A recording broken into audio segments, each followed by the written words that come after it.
All right. Let's continue this premiere train. We had Will's Treasure starting out. We just left the Silver Bull 30. What's up, Bully?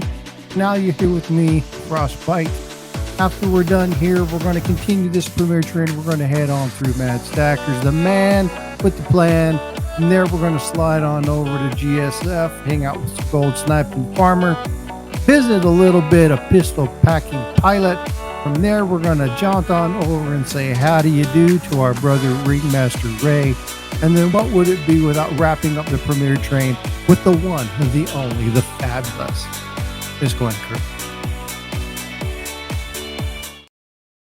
All right, ladies and gentlemen, I hope you're having a good day. Welcome to the premiere train. Today, I'm going to be talking to you about kind of a low budget coin book that you can put together. It's a lot of fun to put together. It's something that you can do for not a lot of money. I'll kind of give you some ideas on how you can do this, but there are going to be some really cool things that are happening within this book. So I just wanted to kind of share with you, put some things together, kind of show you how I'm structuring this so that if you're new to collecting and this is something that you want to do, you can do this. Now, what you're seeing here are proof sets. Now, this is a proof. This is just a cent book. And these are the proofs ranging from 2023. And then my oldest one right now is 1956. Now, I do have some other proof coins that I've been received from Copper Coins. You'll tell that most of the majority of the cents that I do for this are coming from Copper Coins because I utilize them primarily for the proof pools. And this is where I'm getting my proof collection. So that's a good resource for you if you want to do it. Doesn't mean you actually have to go to them, but I trust the quality. I enjoy the information that's put out by Chuck Daughtry and Eric Bayer. Chuck has a really good program. If you know anything about Lincoln Cents, you know that you want to follow him. He's got brilliant information. There are other people that are extremely smart when it comes to cents as well, but he's one that's down to earth, very knowledgeable, scholar, gentleman, artist, all encompassed in one. And so you're going to see that a majority of my stuff today is coming from Copper Coins. Okay, so I'm going to kind of go through really quick my setup, what I have going on here. If you want to replicate this, you can. It does not mean you have to. I'm not saying this is something you have to do. What I'm saying is this is a potential solution, a potential option that you have to where you can do this as well. Okay? All right, let's get started. So as you'll see, this is the first proof cent I have. Now, this is a 1956. Now, what I do is these pages turn. So you'll notice that I have a coin on the front and the back. Now, I don't have the date on this one. Some of them are going to have dates, as you can see here, but not all of them will. In this one, you'll see that there isn't one. So in this particular one, this is a 1962 proof. I do not have two 1962 proofs. Now, I may have more in this particular package or in this particular package.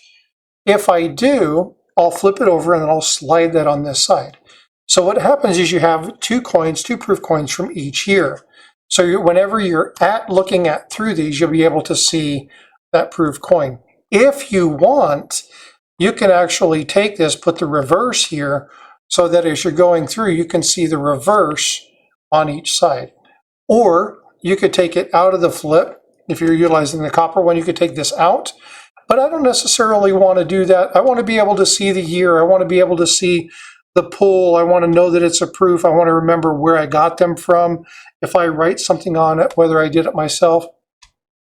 If I find a proof that's something like a variety, an error, maybe a plate coin, something of that nature, then I'm going to want to make sure that I have all the information together. So I don't want to take out the inserts. I want to leave those there. So you can either flip the coin over, and now this is just a single insert here, so you can see the reverse of this coin. But when I get another coin here, you won't be able to do that. So you may take that out, flip it over, so you can see the reverse, and then that's the way you can see the reverse on each one. I personally don't want to do that because I know what the reverses look like. I'm not worried about it at all. What I am worried about is being able to flip through, and when I come through, I know what year I'm looking at. So as I'm flipping through my book and I see the different dates and I see multiples, I'll know that where I'm at. So I can count back a few and know kind of where I'm at. So in this case, this is a 2008. I know that's going to be a 2002. Okay, make sense? All right. So this is how I've set my book up. So let's go ahead and kind of get into doing some of these. We're going to go just through a few of these. But again, this is a fun little way to get started. Now I'm just going to dump out a few of these. Now I do have other ones here. So this is a sealed bag that came from, now these ones I have to search through. These are not proof coins. So I'm going to go ahead and set them up and out of the way. I've got some other ones here that are nickels. See, like this one, beautiful 1964 proof. This is a 2007. Again, so I've got a variety of these. I'm going to be taking out all of the non-cent coins and I'm going to be sticking them up here. So now all I have to do is look at these particular coins. So what I'll do is I'll come over here and go 2007S, 567, and so I will slide that in. No problem, no harm, no foul. 2012S, I'll flip that up. I'll see this here.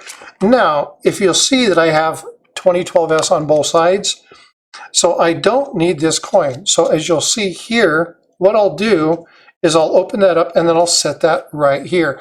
Now this is all my proof coins that I have more than two of. As always, you should have a loop handy. I wanted to look at this particular coin and kind of see what it's like. I also have the scope, so if I wanted to take that 2012 and look at it on the scope, I could see kind of what the coin looked like, make my determination, the quality. Again, you might see a little scratch or something over here. So what I'll do is I'll just tap on this, send that to another side, bring that back in. That scratch moved. That scratch is now off of the chain. It's no longer down here in the date. So I know that's on the plastic, so not a big deal. Now there is something right there that looks like it's on the plastic as well. But I've already got my two. The other two that I have are in really good shape. So again, I'm just going to open that up, slide that right on top of there, and then that's going to be my backup. So I'm going to go ahead and go to the next one. So the next one is a 1964 proof. So as I come through here, I'm going to go 61, 62, 63, 64. I do not have 64. Now, you may want to take this out of here and put this in some of these other ones. That's completely and utterly up to you, whatever you choose to do. I know there's a lot of people who are absolutely dead set against utilizing anything with staples, especially when it comes to proof coinage. I will eventually probably change these and take those out and utilize it for something else, but I'm not going to do that right now. I just want to go through and get these in my book and kind of see where I'm at. Then I got a 1990S, so 92, 91, 90. Go ahead and throw that in here. And again, the reason that I'm doing this is I enjoy looking at these items. I want to make sure that I can do this 93S. So here's a 93. You can see that I flipped this over. Now what I could do is I could change the reverse. Again, if I wanted to see the reverse of this coin, I could take that out, flip that over, and then put that in there. But I don't want to do that. So all I'm going to do is I'm going to turn that upside down. I'm going to slide that in there. And now when I turn that over, I'm going to see two coins that are 1993. Okay, so I'll be able to flip through, and I know what that coin is, no matter what side or what section I am looking at. This is why I have my particular book set up a certain way that I do. Okay, so the next one we're going to be looking at is 89. I got 89 right here. I've only got the one, so I'm going to go ahead and slide that in. And then this one, oh, I don't have a date on this one, so we'll pull that up and see where I'm at. This is 1974. Now, I recommend if you don't have a date on them. Now, there are some of these that don't have dates in these areas. So I'm just going to head and write over here out of the way.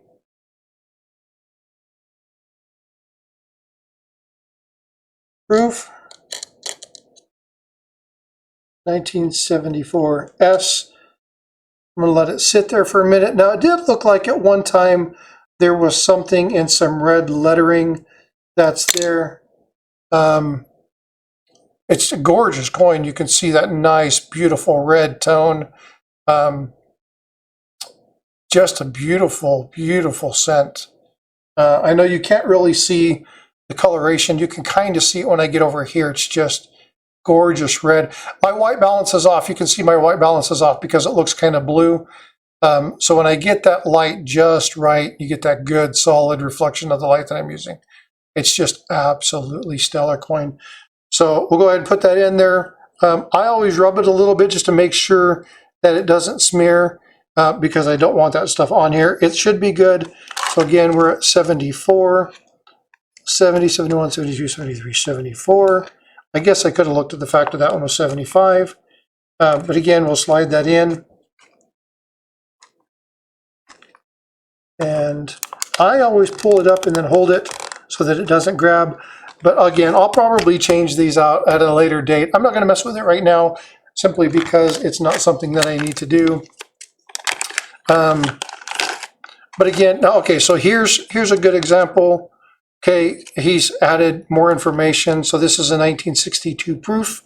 It's worth $4 approximately. So this kind of gives me an idea. So when I come back through, we got 62 here. Okay, so this is one of the old ones. So I'll pull this up, slide that back behind here. And now again, when I pull that through 63, 62, I get a really good angle there. So it makes it really nice for me to be able to find it. 77S, already have this one. Look at the back side, it's not there, so we'll flip that over and slide that in. Now again, as you get more of these, as you get more coins, you're able to kind of go through, flip through, identify what you have. If you find one that you think you have a better version of, then you can change that out. But again, you know, this is just something that's a nickel. I don't need that in here. 1946, that's now this. Ooh, yeah, baby. 1954. See, they got the exclamation point. Even Chuck knows that was a good coin. That is really cool. So this is going to be the oldest one that I have. So what I'll do is I'll come over here, 56, 55, 54. So this is going to go here. Again, this coin is going to have a place of honor as my oldest proof coin to date right now. I think I might have a little one older. 46p, yep, but this is by far the nicest one. Okay, so 53, 52, 51, 50, 49, 48, 47, 46. Flip that over. Okay, so we got that in. 2010S. Flip these through. 2010S, do have that one. That's a really pretty, good grief, that's mirror-like. Crazy. All right, we'll put that in there. And then the last one I have is an 89S. Let's go check out the 89s. I do have an 89. I do not have it on the other side. We'll flip that over, put that in, and that is my proof book. Again, it's nothing fancy. But it's something that anybody can do. You can buy these books online on Amazon. They're only, you know, 8, 10, 12 bucks, nothing really fancy. They come with 120 inserts, which is more than enough to do something like the proof set. You'll notice that I don't have my 2023 will be here in the corner. So when I set this up, I started it knowing 2023 was going to be here. So I chose that, and then that gives me 12 more years to add proof sets. So again, something cool, something fun for you to do. Hopefully you enjoyed this. I only have 2 duplicate cents right now, and I got other things to go through. But ladies and gentlemen, do me a favor, go head on over, check out Mad Stacker. He's going to be throwing up his premiere train immediately following this one. You're going to want to go see the conductor himself, the man with the plan. Ladies and gentlemen, this is Frostbite. Hope you had a good time. Hope you enjoyed this video, and we will talk to you later.